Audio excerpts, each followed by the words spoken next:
time. I just never promoted them. I kept them well, on my let's talk desk. about it. We can't be giving all this stuff away. Okay. So we ready? All right, we're back at the Survivor finale. We're here with Erik. 5, I guess, is your number? Yeah, apparently, and day 36 is my number 2.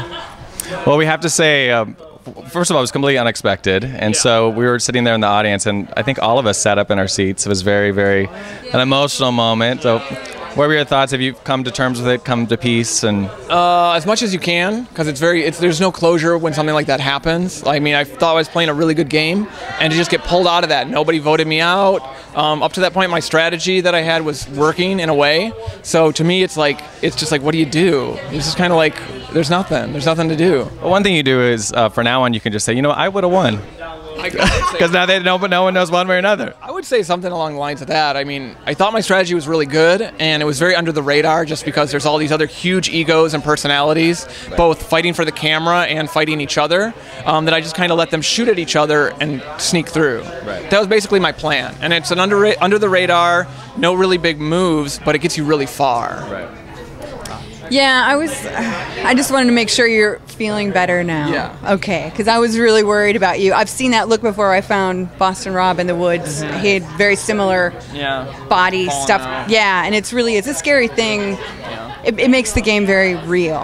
So I don't know, Erik. I think there's so much more ahead for you anyway with your comics. We'll see, Let's talk about his comic. What's the deal with your comics? So I'm working on a bunch of different comics. I mean, my girlfriend looked at me and she's like, dude, you gotta I'm at just random jobs. I've been doing random art jobs. And she's like, dude, what do you like to do? You like to do comics. Why aren't you doing that? And so I'm like, you're right. I should just start doing comics. So I'm working on a couple different things. One of them is kind of a Survivor parody. It's called Starving for Attention. I love it. Okay, and it's kind of... You were the poster child for Starving on television now. Yeah. Right, and Philip's a poster child for Starving for Attention, I think. In a way. There we go. You can do that.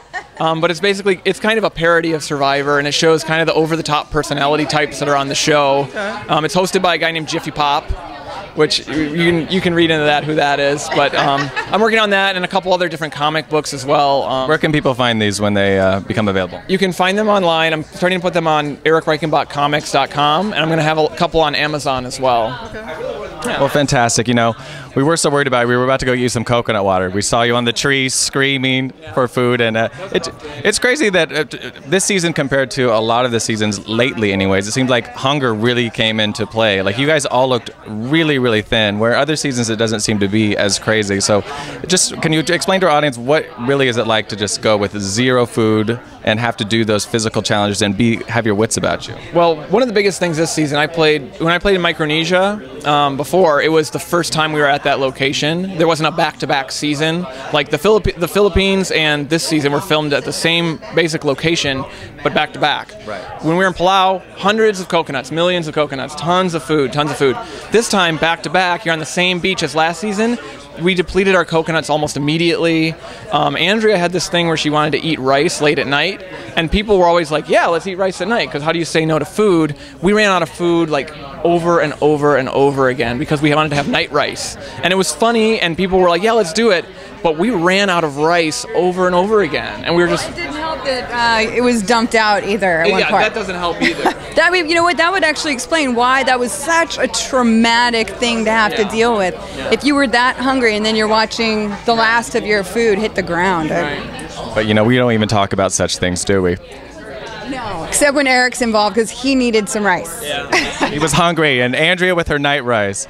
Well, thank you for stopping by. We really appreciate it, and congratulations on making it as far as you did, man. All right. Thank you. Hugs. You guys Hug it good. out. Let's take a picture.